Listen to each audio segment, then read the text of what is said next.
panahon ngayon, maraming nag-iisip na kapag malaki ang sahod, automatic maginhawa at madali ang trabaho. Pero ang totoo, may mga trabaho na sobrang taas ng kita, pero kunti lang ang gustong gumawa. Hindi dahil hindi mahalaga, kundi dahil delikado, mabigat sa emosyon o sobrang hirap ng kondisyon. Sa video na ito, tatalakayin natin ang 10 trabahong malaki ang sahod pero halos walang gustong gumawa. Number 10, Deep Sea Fisherman. Isa sa pinakadelikadong trabaho ang pangingisda sa malalim na dagat. Kailangan mong harapin ang malalaking alon, masamang panahon, at matagal na panahon na malayo sa pamilya. Malaki ang kita dito, depende sa huli, pero dahil sa sobrang risk at hirap, kunti lang ang tumatagal sa ganitong trabaho. Number 9, Crime Scene Cleaner. Sila yung mga taong naglilinis pagkatapos ng mga aksidente o krimen. Hindi ito ordinaryong paglilinis kasi kadalasan nakakatrauma at mabigat sa damdamin ang nakikita nila. Malaki ang bayad pero hindi lahat kayang ganitong klase ng trabaho. Number 8, Oil Rig Worker. Ang oil rig workers ay nagtatrabaho sa gitna ng dagat sa mga malalaking platform.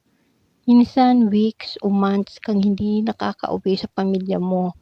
Mataas ang sahod pero sobrang hirap ng environment at nakakapagod ang schedule.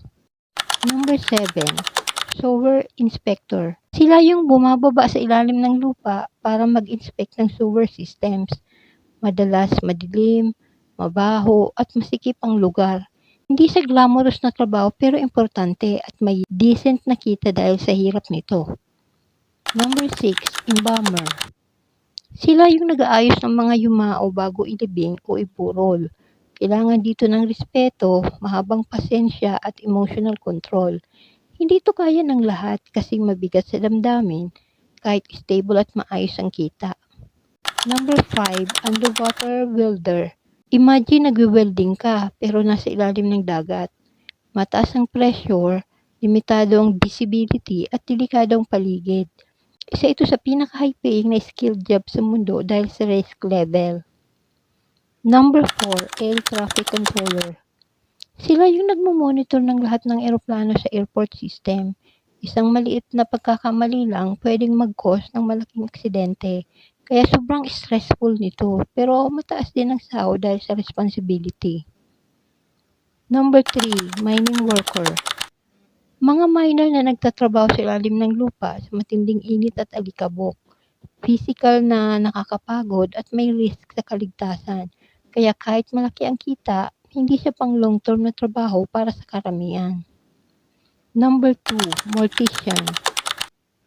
Sila yung nakakahandle ng mga yumao at nakikipagharap sa mga pamilya na nagluluksa. Hindi madali ang emotional burden nito, kaya kahit stable at mataas ang income, konti lang ang pumapasok dito.